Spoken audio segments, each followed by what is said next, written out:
में intercaste marriage कर ली थी, तो उसके घर वालों को ये बात पसंद नहीं आई, बस खत्म हो गया किस्सा। थोड़ा हम बड़ा हुआ तो बाद में मैगजीन पढ़ने लगा मैं। एक प्रेमचंद जी की मैगजीन आया करती थी, हंस। प्रेमचंद जी की मैगजीन कौन सी थी?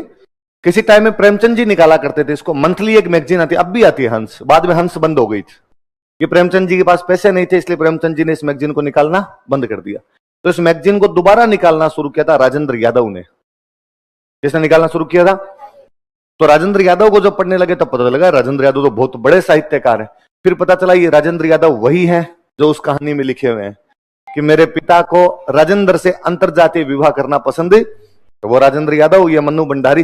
हालांकि जब तक मैं पढ़ने लगा था तब तक तो और पता चला कि अब तो राजेंद्र यादव और मन्नू भंडारी भी सेपरेट रहते हैं, बाद में अलग हो गए थे, दोनों साथ में नहीं रहा करते थे।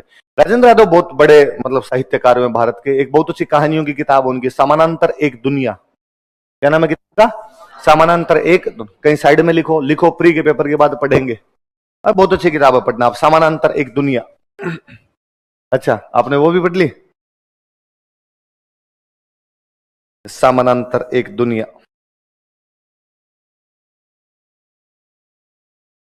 मन्नू भंडारी में मत लिखना ही, राजेंद्र यादव की बुक है एक, पढ़ना कभी टाइम मिले तो आपको, समानांतर एक दुनिया।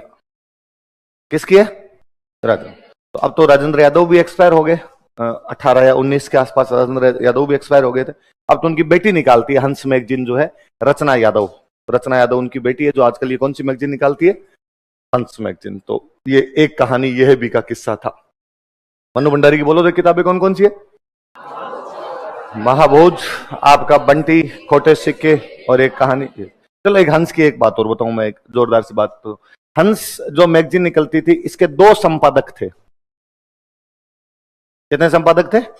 जब पहली बार निकली, संपादक समझते हो? एडिटर्स, इंग्लिश में जिसको आप एडिटर कहते हो। 2 लोग एडिटर थे। एक थे कन्हैयालाल माणिक्यलाल मुंशी, के.एम. मुंशी, नाम सुन रखा है? संविधान पढ़ रहे होंगे अभी, नाम आया कहीं पर? कहां पर आया? के.एम. मुंशी का नाम अभी संविधान सभा पढ़ रहे हो, कहीं पे आया? अरे ड्राफ्ट कमेटी का मेंबर है बंदा, तो ड्राफ्ट कमेटी के मेंबर हुआ करते थे के.एम. मुंशी। तो के.एम. मुंशी बहुत अच्छे राइटर में, बहुत शानदार राइटर में के.एम. मुंशी। तो 2 एडिटर थे, एक तो के.एम. मुंशी और एक प्रेमचंद। 2 राइटर कौन कौन थे? ये तो के.एम. मुंशी और एक प्रेमचंद। तो क्या आप एडिटर के नाम लिखना, तो एडिटर के नाम में क्या लिखा जाए? तो भाई दोनों के नाम लिखो। तो क्या यार दोनों के नाम तो लंबे हो जाएंगे, कन्हैयालाल माणिक्यलाल मुंशी, फिर कोमा लगाओ, फिर प्रेमचंद लगाओ। तो कहा कन्हैयालाल माणिक्यलाल ने कहा कि मेरा केवल मुंशी मुंशी लिख दो, मेरा केवल क्या लिख दो? मुंशी लिख दो, बाकी रहने दो। तो फिर उस एडिटर के जब नाम लिखे गए, तो एडिटर के नाम में लिखा गया मुंशी कोमा प्रेमचंद। कई सालों बाद कईयों ने कोमा हटा दिया, आप बोलते हो मुंशी प्रेमचंद। मुंशी प्रेमचंद जी के नाम में मुंशी नहीं है। मुंशी प्रेमचंद के नाम में जो मुंशी है वो कन्हैयालाल माणिक्यलाल मुंशी का लास्ट वाला मुंशी है।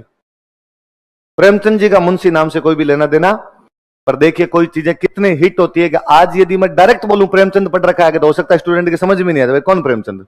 मैं कहूं मुंशी प्रेमचंद, उसका एग्जैक्टली वही समझ में आता है जो मैं समझाना चाहता हूं, जबकि मुंशी उनका खुद का नहीं है। मुंशी किसका है?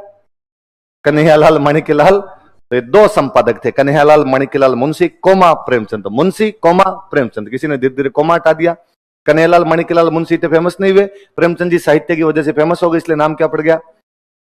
भाई उन्होंने अपने जीवन में कभी भी इस शब्द का इस्तेमाल नहीं किया। क्यों करे कोई आदमी, जब उसका खुद का है ही नहीं तो वो कैसे कर सकता है? हम बाद वालों ने उनको हमेशा किस नाम से जाना, तो याद रहेगी बात। तो मुंशी जी के नाम में, प्रेमचंद जी के नाम में क्या नहीं लगता? मुंशी नहीं लगता। आगे लिखो, आगे से कोई पढ़े तो आप उसको समझाना कम से कम। स्कूल में भी यही पढ़ाते थे?